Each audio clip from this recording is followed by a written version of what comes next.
सूत जी कहते हैं कि ध्यानपूर्वक सुनो, एक अंतिम कथा मैं और भी सुना देता हूँ, जिसमें बहुत सारे लोगों को ये प्रश्न आप लोगों का भी होगा कि प्रसाद नहीं खाने से क्या हो जाएगा। बार बार कह रहे हैं कि प्रसाद खा के जाना चाहिए, जरूरी काम भी हो तो नहीं जाना चाहिए। तब उन्होंने कहा कि एक तुंगध्वज नाम के राजा थे, और वो राजा बहुत प्रजा पालन में तत्पर रहते थे। प्रजा के भलाई के लिए उन्होंने अपने पुत्र से भी अधिक प्रजा को मानते थे। लेकिन तब तक क्या हुआ, उसने भी एक बार सत्यनारायण भगवान का प्रसाद त्याग किया था। कुछ पूजन का सामग्री भी लेके वो थाली में पहुँचेगा। तब उन्होंने क्या किया कि तुंगध्वज राजा के मन में अहंकार आ गया। जब कोई भी राजा के विरोध में खड़ा नहीं करता है, आवाज़ नहीं उठाता है, तानाशाही राजा हो जाता है। राजा सोचा कि हमको रोकने वाला, बोलने वाला कौन है, हम जो चाहेंगे वो करेंगे। घोड़े पर सवार होकर बोला कि अब चलेंगे शिकार करने के लिए। शिकार में क्या होता है, निर्दोष पशु मारे जाते हैं। जंगल की ओर गया और अनेक निर्दोष पशुओं को मार दिया। जब थक गया तो बरगद के पेड़ के नीचे आराम कर रहा था। कुछ दूरी पर ग्वाला लोग मिलकर सत्यनारायण भगवान का पूजन कर रहे थे, यादव जी लोग। राजा अहंकार के कारण वहाँ गया भी नहीं, पूजा स्थल पर ही नहीं गया। बहुत सारे लोगों का सोच नहीं होता है, उनके घर में कथा सुन हो रहा है, हमको क्या मतलब उससे, हम क्या करने जाएंगे, हमको न्योता भेजें थोड़े, निमंत्रण ढूंढता है।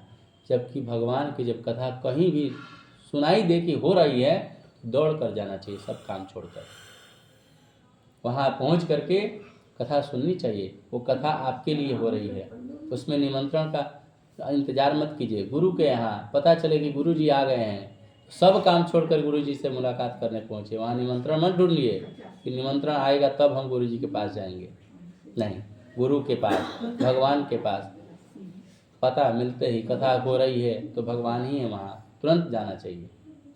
वहाँ पर राजा अहंकार के कारण नहीं गया। जब कथा की समाप्ति हुई, प्रसाद को सोचे ग्वाला लोग कि हम लोगों में श्रेष्ठ राजा हैं, तो सबसे पहले राजा को प्रसाद देंगे, उसके बाद अपने में वितरण करेंगे।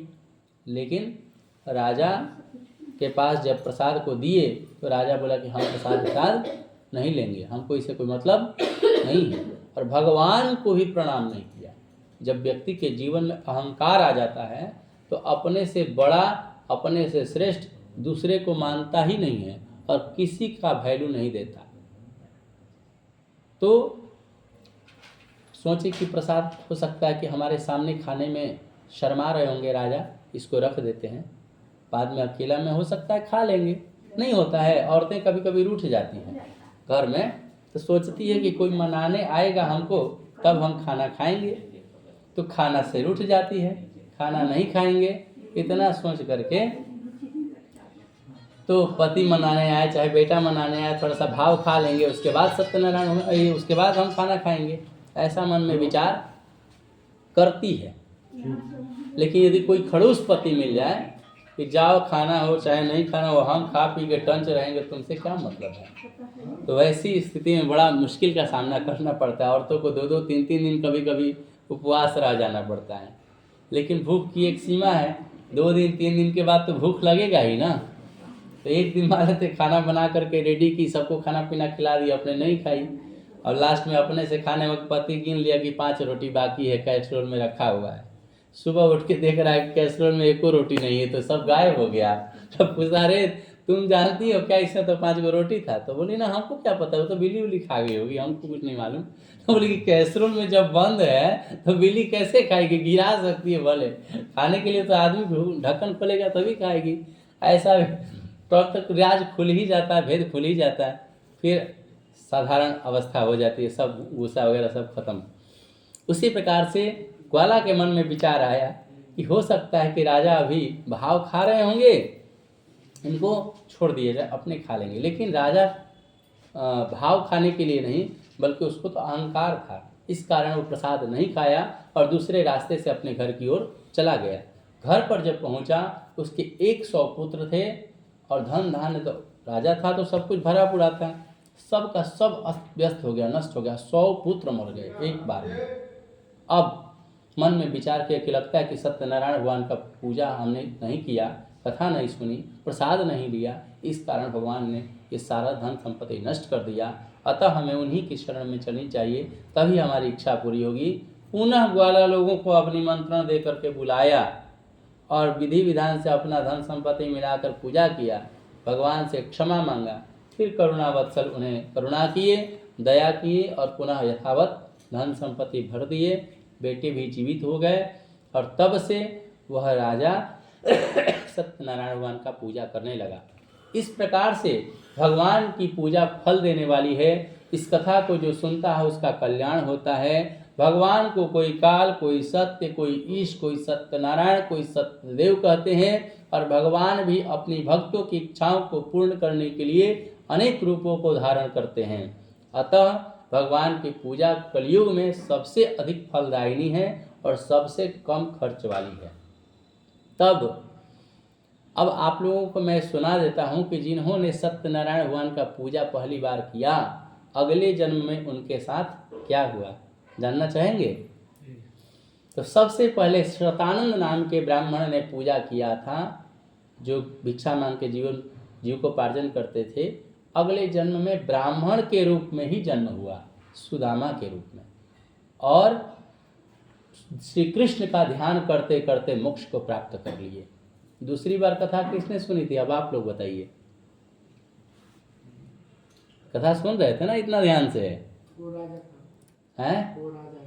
नहीं, दूसरी बार लकड़हरा ने कथा सुनी थी। वो अगले जन्म में कीमठ गुहराज के रूप में जन्म लिया और श्री राम जी की सेवा करके वैकुंठ धाम को प्राप्त किया। तीसरी बार जो कथा सुने थे वो राजा और रानी भद्रशिला नदी के किनारे पर कथा सुने थे। वो अगले जन्म में राजा दशरथ के रूप में जन्म लिए, और राजा थे तो राजा के रूप में ही जन्म लिए, और भगवान रंगनाथ जी की पूजा करके वैकुंठ धाम को प्राप्त किया। रंगनाथ कौन है? भगवान सत्यनारायण का ही दूसरा नाम है और अयोध्या जी के कुल देवता है। उनका पूजन करके वैकुंठ धाम को प्राप्त किए। उसके बाद चौथी बार साधु ने व्रत किया था, तो उसने अगले जन्म में मोरध्वज के रूप में जन्म लिया। मोरध्वज, और ऐसी भक्ति दृढ़ हुई उसके मन में कि अपने पति और पत्नी दोनों मिलकर अपने बेटे को बीच में रख दिए और आरा से चीर दिए बेटा को और भगवान के चरणों में दे दिए। इस प्रकार ऐसी दृढ़ भक्ति हुई कि बेटा को चीरने में आँख से आंसू तक भी नहीं आया, और दोनों भगवान के लिए कितना समर्पण भाव था, बेटा को चीरकर चरणों में दे दिया। इसी आरा से काटे जाने के कारण हम लोगों का जो जन्म स्थान है वो आरा है, तो आरा शहर का नाम इसीलिए आरा पड़ा है। ठीक है, वो मोरध्वज की नगरी थी। आगे जो तुंगध्वज नाम के राजा थे, जिन्होंने प्रसाद को त्याग कर दिया, अगले जन्म में मनु के रूप में जन्म लिए, राजा मनु के रूप में जन्म लिए। वो भी राजा थे, ये भी राजा थे पूर्व जन्म में, अगले जन्म में भी राजा के रूप में ही जन्म हुआ, मनु के रूप में, और भगवान के सभी भक्ति युक्त कर्मों को करके अंतिम में वैकुंठ धाम को प्राप्त किए। इसलिए सत्यनारायण भगवान की पूजा फल देने वाली है। एक बार प्रेम से बोलिए वृंदावन बिहारी लाल की जय, सत्यनारायण भगवान की